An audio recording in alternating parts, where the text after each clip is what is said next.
question number 108 GATE 2022 Engineering Sciences paper. So it is given that during a steady state air conditioning process, air enters the heating section at 15 degrees Celsius with 40% relative humidity and leaves at 30 degrees Celsius. Assuming the heating process takes place at 100 kilopascal, the relative humidity of the air at exit is, so we have to find relative humidity. It is given the saturation pressure at 15 and 30 degrees Celsius. So this is a heating section and air enters in this heating section at 15 degrees Celsius and 40% relative humidity, and air exits at 30 degrees Celsius. Now this is a heating section, so I can say this is state 1, this is state 2. Only temperature is raised from 15 to 30 degrees Celsius and there is no addition or removal of moisture during the process, and this heating section is at 100 kilopascal. So I can say that omega 1, that is specific humidity at state 1, is equal to omega 2, that is specific humidity at state 2. See, by definition, specific humidity is the amount of water vapor contained in 1 kg of dry air, that is mass of water vapor in 1 kg of dry air.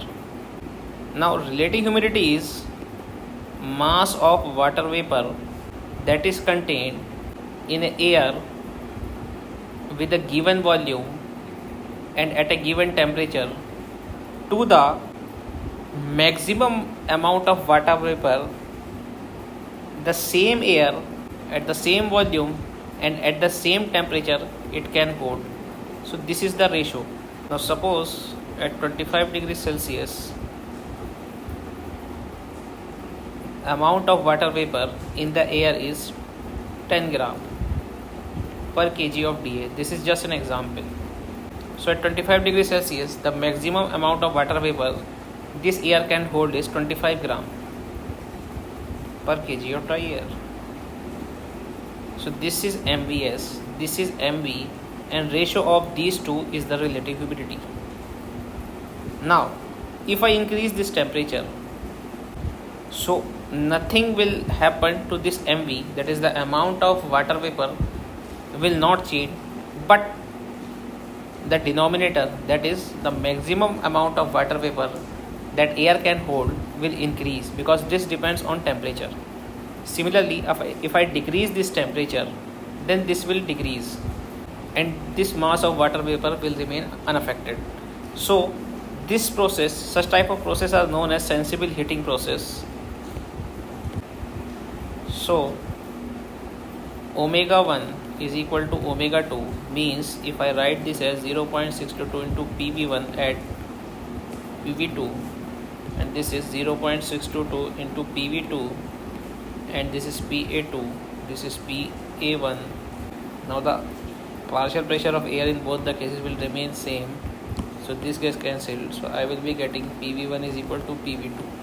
Now we know phi is defined as PV by PS. For state 1 this phi will be PV1 by PS1.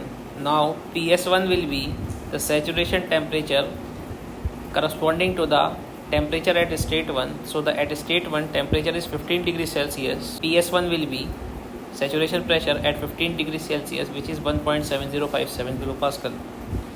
So this is 1.7057 kilopascal. Similarly, phi 2 is equal to PV2 into PS2. Now from here I can find PV1 as phi 1, which is 40, that is 0.4 into 1.7057. So PV1 comes out to be 0.68228 kilopascal. Now since P1 is equal to P2, so I can find phi 2 as 0.68228 divided by, now this PS2 will be the saturation pressure corresponding to the temperature at state 2. Now at state 2 the temperature is 30 degrees Celsius, so PS2 will be the saturation pressure at 30 degrees Celsius, which is 4.2469. So this is 4.2469. So this phi 2 comes out to be 16.06. This is 0.1606, and if I have to find this in percentage, this is 16.06 percentage. Now remember, this phi 2 is less than of phi 1. Now you can see from this formula also, this formula, since the temperature here is increased, this T is increased, so this MVS will increase. So if this will increase, then this will get decreased.